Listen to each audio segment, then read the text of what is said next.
Hi there, welcome back to my channel. If you are new to my channel, I am Asta Bajaj. I scored 596 marks in NEET UG 2021. I started this YouTube channel to help my juniors who wish to crack NEET. तो जो पिछला video था और जो ये video है, तो इन दोनों में काफ़ी ज़्यादा गैप आ चुका है। वो इसलिए क्योंकि हमारा जो काउंसलिंग का प्रोसीजर है नीट का वो चालू हो चुका है। बाकी मैं फ्यूचर में इंश्योर करूँगी कि ये इतना गैप ना आए दो वीडियोस के बीच में। तो आज का जो वीडियो है वो मेरे प्रीवियस वीडियो का पार्ट 2 है। So basically part 2 of the habits which you need to develop as a NEET aspirant. तो लेट्स गेट स्टार्टेड। तो फर्स्ट पॉइंट है you should include workout in your schedule. ठीक है, तो वर्कआउट आपको हर दिन करना है, वो किसी भी फॉर्म में हो सकता है। आप जॉगिंग कर सकते हो, वॉकिंग कर सकते हो, योगा कर सकते हो, है ना। लेकिन वर्कआउट करना ज़रूरी है क्योंकि आप क्या कर रहे हो, अपना माइंड का फुल यूटिलाइजेशन कर रहे हो दिन भर, है ना। एक ही जगह पर बैठ के पढ़ रहे हो तो क्या होता है कि बॉडी एंड माइंड दोनों ही एग्जॉस्ट हो जाते हैं एक टाइम के बाद। तो उनको थोड़ा रिलैक्स करना, थोड़ा रिलीफ देना ज़रूरी है ना। तो आप क्या करो कि घर से बाहर चले जाओ थोड़ी देर के लिए, फ्रेश ऑक्सीजन लो, तो उससे आपको क्या, आपका माइंड फ्रेश हो जाएगा, तो आप ज़्यादा और अच्छे से पढ़ पाओगे, है ना। तो ये हो गया फर्स्ट पॉइंट। सेकंड पॉइंट है क्वेश्चन सॉल्व करना है आपको टाइमर लगा के। अब ये हैबिट आपको फर्स्ट डे से ही आपको डेवलप करनी चाहिए क्योंकि जो हमारे नीट का एग्जाम होने वाला है तो उसमें क्या होता है, हर क्वेश्चन आपको स्पेसिफाइड पीरियड ऑफ टाइम में करना है ना। उसके लिए ऐसा तो नहीं है कि आप कोई भी क्वेश्चन को 5-6 मिनट लगा के आराम आराम से कर रहे हो, बस आंसर आने से मतलब, ऐसा तो नहीं है। स्कूल का एग्जाम है नहीं, आपको टाइम लिमिट के अंदर ही क्वेश्चन को सॉल्व करना है। तो आप कोई भी सेट ऑफ क्वेश्चंस लेकर बैठते हो, मान लो 20 क्वेश्चंस है तो उसके लिए आप 25 मिनट्स दे दो, 30 मिनट्स दे दो, अकॉर्डिंग टू द सब्जेक्ट।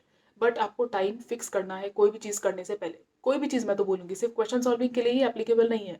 आप मान लो कोई एनसीईआरटी पढ़ते हो किसी चीज़ की, तो उसमें भी आप ऐसे फिक्स कर लो कि ये पेज जो मैं भी पढ़ रहा हूँ करंट, इसको मैं 10 मिनट्स में कंप्लीट कर लूँगा या कर लूँगी, है ना। तो उससे क्या होगा, आपके दिमाग में प्रेशर बिल्डअप होगा, उससे आपकी रीडिंग स्पीड भी फास्ट हो जाएगी, है ना। तो ये रीडिंग स्पीड और ये क्वेश्चन सॉल्व टाइम टाइम एक स्पेसिफाइड अमाउंट ऑफ टाइम के अंदर किसी क्वेश्चन को सॉल्व कर पाना, ये सब क्या स्किल्स है जो आपको डेवलप करने हैं over the period of time, over 2 years या 1 ईयर, जो भी आप प्रिपेयर करने के लिए ले रहे हो, ताकि आप नीट के दिन अच्छे से परफॉर्म कर पाओ, है ना।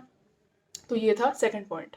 थर्ड पॉइंट है जो कि काफ़ी ज़्यादा इंपॉर्टेंट है, वो ये है कि आपको कोई भी टेस्ट मिस नहीं करना है। कोचिंग वाले जो हैं वो काफ़ी सारे टेस्ट कंडक्ट करवाते हैं, वो वीकली बेसिस में हो सकते हैं या 2 वीक्स में एक बार हो सकते हैं, है ना। तो आपको वो मिस नहीं करने हैं, ठीक है। आप प्रिपेयर हो या ना हो उस टेस्ट के लिए कोई फ़र्क नहीं पड़ता, आपको बस देना है। कुछ लोग क्या सोचते हैं कि यार कम मार्क्स आ जाएंगे तो पेरेंट्स क्या सोचेंगे, फ्रेंड्स क्या सोचेंगे। अरे कुछ नहीं सोच रहे वो लोग, सोचने दो उनको जो सोचना है, बट आपको वो टेस्ट देना है। जैसे मेरा एक रिकॉर्ड रहा है कि 11 से लेकर ड्रॉप ईयर तक मैंने एक भी टेस्ट मिस नहीं किया अपना। तो टेस्ट मिस करना ही नहीं है क्योंकि आप ना देने से बजाय देकर कुछ ना कुछ तो सीखोगे एटलीस्ट, है ना। तो टेस्ट मिस मत करना आपने, कोई भी माइनर टेस्ट, मेजर टेस्ट, कोई भी हो, मिस मत करना टेस्ट, है ना। और बाई चांस आप मान लो ठीक है आप देने के हालत में नहीं हो, मान लो आप एक्सट्रीम कंडीशन हो गया, जैसे आप बीमार हो या फिर ऐसा कुछ अगर केस है, तो आप उस पेपर को कलेक्ट कर लो नेक्स्ट डे कोचिंग से और उसके बाद आप सॉल्व कर लो। बाकी ऐसे कोई बहाने मारकर टेस्ट मिस नहीं करना, ठीक है ना।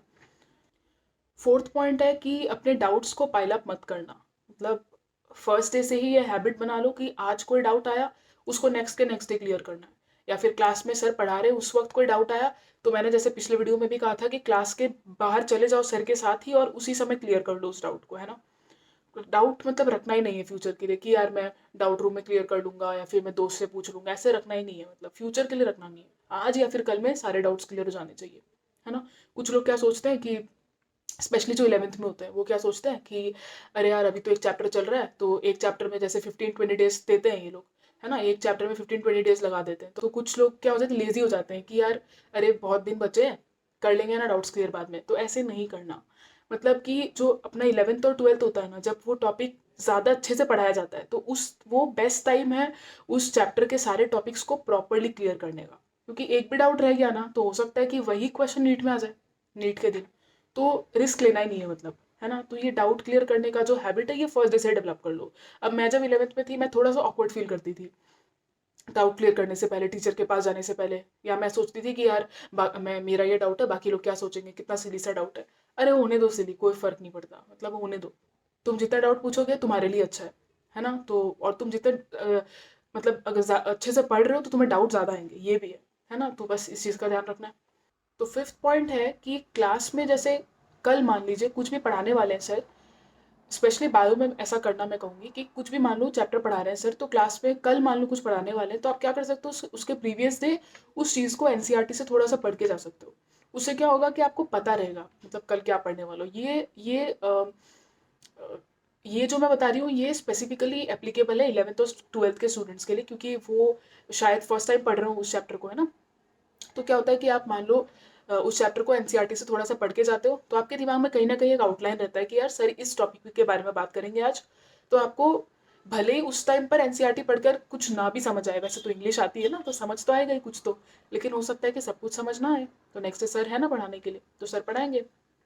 तो आपको क्या होगा कि जब सर नेक्स्ट डे क्लास में पढ़ाएंगे तो आप ज़्यादा मतलब जल्दी कैच कर पाओगे, सर जो बोल रहे हैं आप ज़्यादा ज़्यादा जल्दी चीज़ों को समझ पाओगे। मतलब एक टीचर ने कहा था कि आप ऐसा करो कि प्रीवियस डे पढ़ के आ जाया करो। तो मैंने देखा ये मतलब ये मेथड अप्लाई करके कि क्या होता है, कुछ डिफरेंस होता है क्या। फोटोसिंथेसिस वाले चैप्टर में स्पेशली बता रही हूँ मैं, ऐसा हुआ था मेरे साथ कि मैं मतलब प्रीवियस डे पढ़ के गई जो भी सर नेक्स्ट डे पढ़ाने वाले हैं। तो उससे मैं सच्ची बता रही हूँ ज़्यादा समझ आ रहा था क्लास में कि अच्छा एनसीईआरटी में तो ऐसे लिखा था, तो कल जब पढ़ रही थी तब समझ नहीं आ रहा था, अच्छा इसका मतलब ये है क्या, ऐसे क्लिक करने लगता है। तो उससे क्या होता है ना कि लॉन्ग टर्म में भी आपको वो चीज़ें ज़्यादा रिटेन हो जाती हैं जो जो कि मतलब आप जैसे मान लो प्रीवियस से नहीं समझ आया था और नेक्स्ट से जाते ही समझ आ गया, तो वो चीज़ आप ज़्यादा याद रख पाओगे लॉन्ग टर्म में एज कम्पेयर टू तब जब आप ऐसे ही बस चले जाते हो क्लास में कोई नया टॉपिक समझने के लिए। तो ये डिफरेंस आप नोट करोगे। तो इसमें करना क्या है कि प्रीवियस डे पढ़ के जाना है थोड़ा सा। तो जो लास्ट पॉइंट है वो ये है कि आपको जो जो भी क्लास में पढ़ाया गया उसके नोट्स को आपको रिवाइज करना है। ये मैं प्रीवियस जो वीडियो था उसमें बता चुकी, बट इसका मैं थोड़ा सा एक्सप्लेनेशन दे रही हूँ यहाँ पर कि आपको कैसे करना है, क्योंकि ये काफ़ी ज़्यादा इंपॉर्टेंट है ना।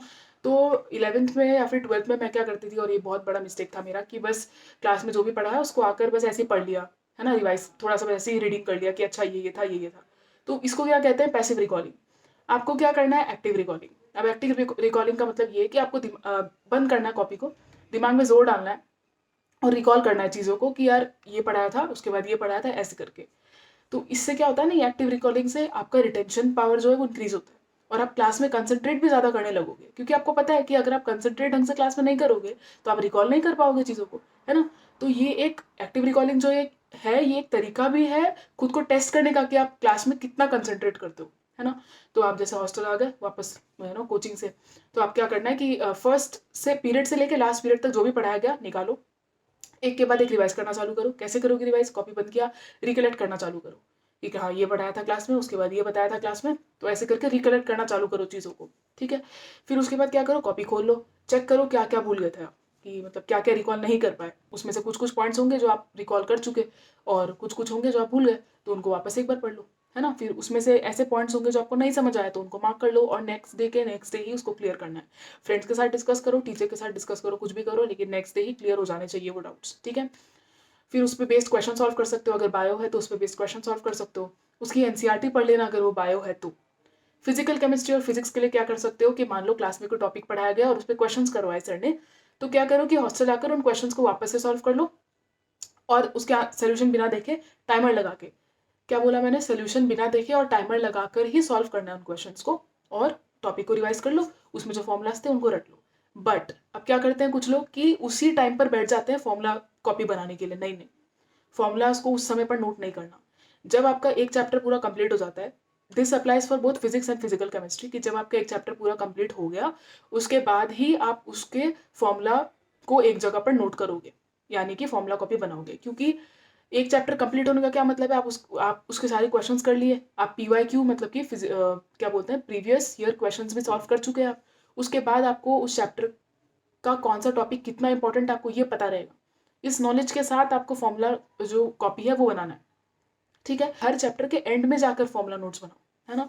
और फॉर्मूला कॉपी जो है उसके लिए मैं एक और बात बताऊंगी कि कोई भी फॉर्मूला मान लो आपने लिखा और आपको लग रहा है कि इस फॉर्मूला पे एप्लीकेशन बेस्ड क्वेश्चंस बनते हैं, तो इसका मतलब डेफिनेट है कि आने वाले एग्जाम्स में आप जो भी टेस्ट वेस्ट दोगे उसमें अगर उस फॉर्मूला के क्वेश्चंस आते हैं तो उसके एप्लीकेशन पर क्वेश्चंस होंगे। तो आपको क्या करना है कि जो भी टेस्ट में वो क्वेश्चन आए तो या तो उस क्वेश्चन को आप पेन से उस फॉर्मूला के बगल में नोट कर लो, ध्यान से सुनना, या फिर आप क्या कर सकते हो उस क्वेश्चन का कटआउट निकाल कर उस फॉर्मूला के बगल में पेस्ट कर लो, ताकि आप जितने बार भी उस कॉपी फॉर्मूला नोट्स को रिवाइज करो उतने बार ही आप उस क्वेश्चन को रिवाइज कर लो, क्योंकि वो क्वेश्चन कैसा है, एक अच्छा क्वेश्चन है। That question is not a formula based question, that question is an application based question, ठीक है। तो ये था मेरा लास्ट पॉइंट, जो कि मुझे काफ़ी एंड में जाके रियलाइज़ हुआ कि मुझे ये करना चाहिए था। ऑल्दो लास्ट स्टेज में आई यूज़ दिस मेथड, फ्यूचर में यूज़ करूँगी एमबीबीएस में डेफिनेटली। तो आपके लिए ये एक प्लस पॉइंट हो गया कि ये काफ़ी ज़्यादा इफेक्टिव मेथड है, मुझे लगता है ना, कि उस क्वेश्चन को निकाल लो वहाँ से बाहर, क्योंकि वो क्वेश्चन वहाँ टेक्स्ट बुकलेट के अंदर रहने के लिए नहीं बना है, वो क्वेश्चन बार बार सॉल्व करने के लिए बना है। ठीक है, तो ये था लास्ट पॉइंट। बाकी यार कुछ भी अगर पूछना हो तो कमेंट सेक्शन में बता दो, और इस वीडियो को शेयर करो। So thanks for watching and good bye, take care, see you in the next video.